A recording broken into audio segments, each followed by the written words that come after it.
श्राप दिया कि वो पीतृ लोक से पतित होकर पृथ्वी लोक पर जाएगी। पितरों के इस तरह श्राप दिए जाने पर अछोदा पितरों के पैरों में गिर कर रोने लगी। इस पर पितरों को दया आ गई।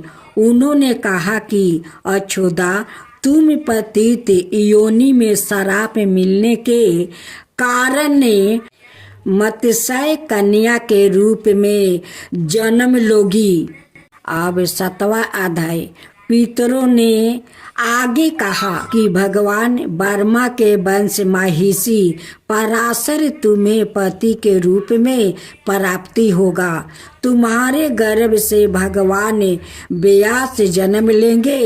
उसके उपरांत भी अनाय दिव्या वंशों में जन्म लेते हुए तुम श्राप से मुक्ति होकर पुण्य पीतृ लोक में वापस आ जाओगी। पितरों के इस तरह कहे जाने पर अछोदा शांत हुई। अब 8वां। आमा वसु के ब्रह्मचर्या और धैर्य की सभी पितरों ने सराहना की और वरदान दिया कि यह अमावस्या की तिथि अमावस्या के नाम से जानी जाएगी। जो प्राणी किसी भी दिन श्राद्ध ना कर पाए वो केवल अमावस्या के दिन श्राद्ध दर्पण करके सभी बीते 14 दिनों का पुण्य प्राप्ति करते हुए अपने पितरों का दीर्पित कर सकते हैं।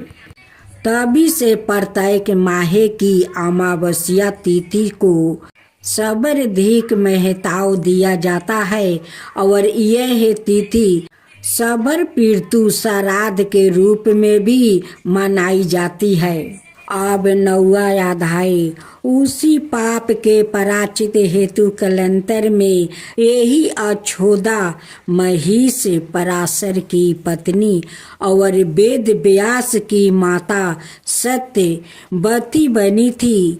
सत्य पश्चात समुद्र के वंशभूत शांतनु की पत्नी हुई और 2 पुत्रा चित्रागद्य और पवित्रा बिरिया को जन्म दिया था। इन्हीं के नाम से कलियुग में अष्ट का श्राद्ध मनाया जाता है। अब 10वां अध्याय। संबंधित जानकारी। सबर पीतृ अमावस्या पिंड दान और दर्पण का अर्थ नियम एवं प्रकार। सबर पीतृ अमावस्या इस दिन इन 8 धार्मिक पाठ से मिलेगा।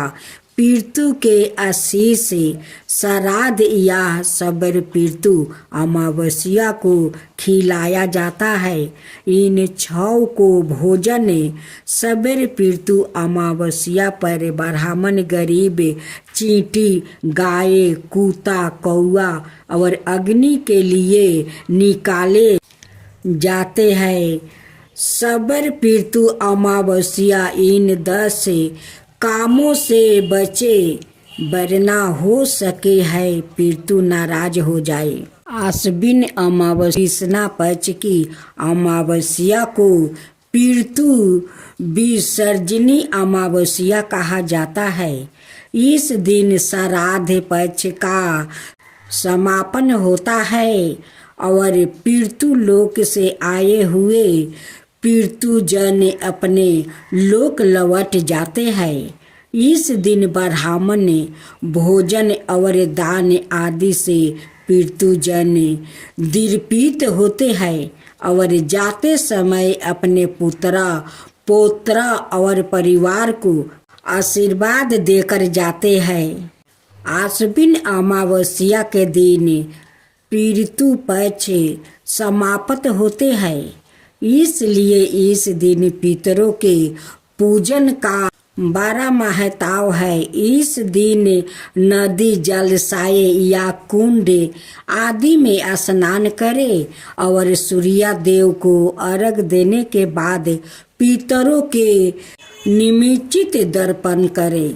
इस दिन संध्या के समय दीपक जलाए और पूरी अनाए मिष्टन दरवाजे पर रखे।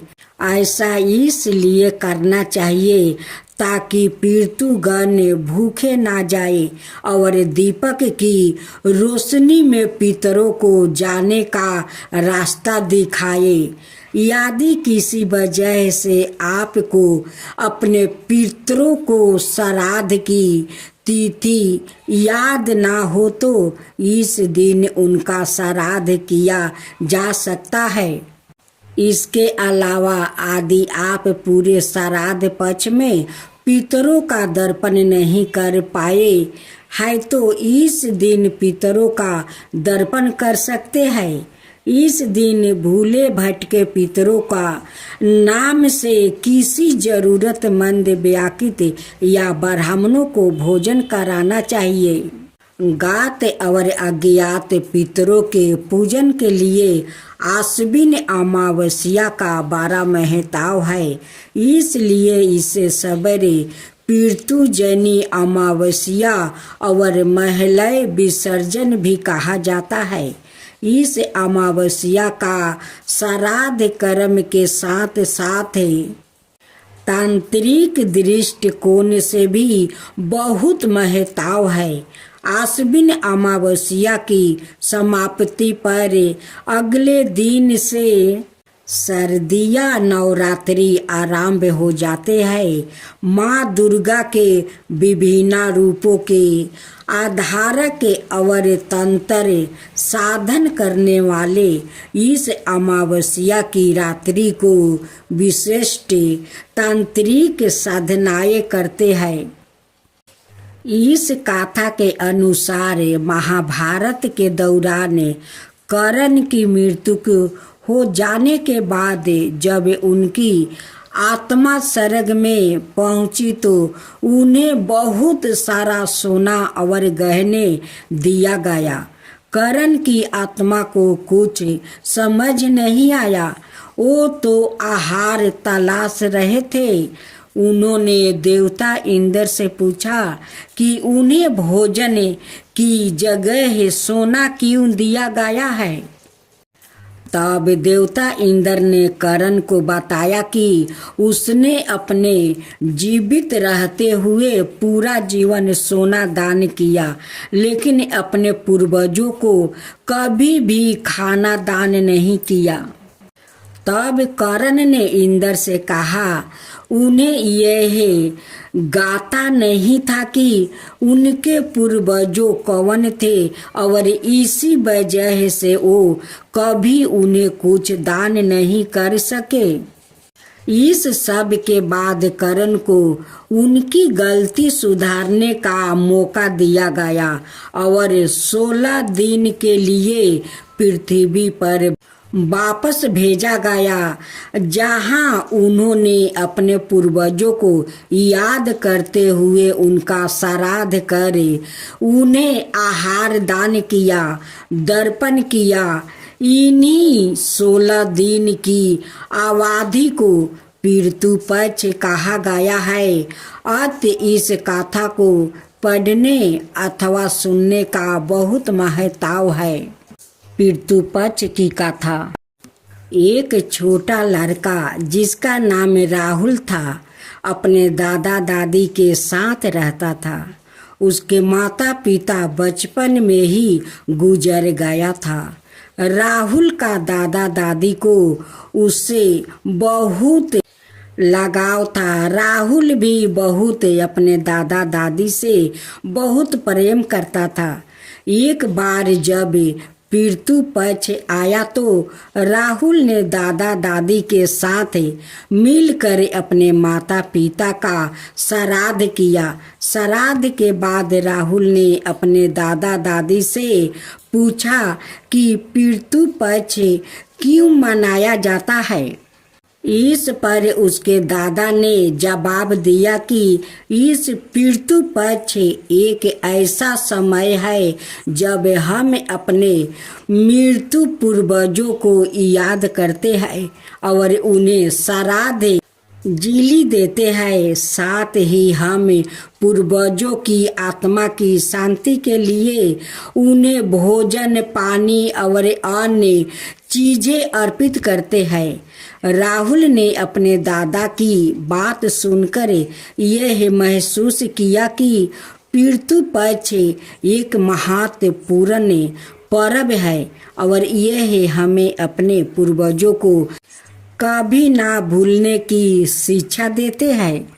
एक और कथा। रीमा की एक लड़की थी जो हमेशा दूसरों को मदद करने के लिए तैयार रहती थी।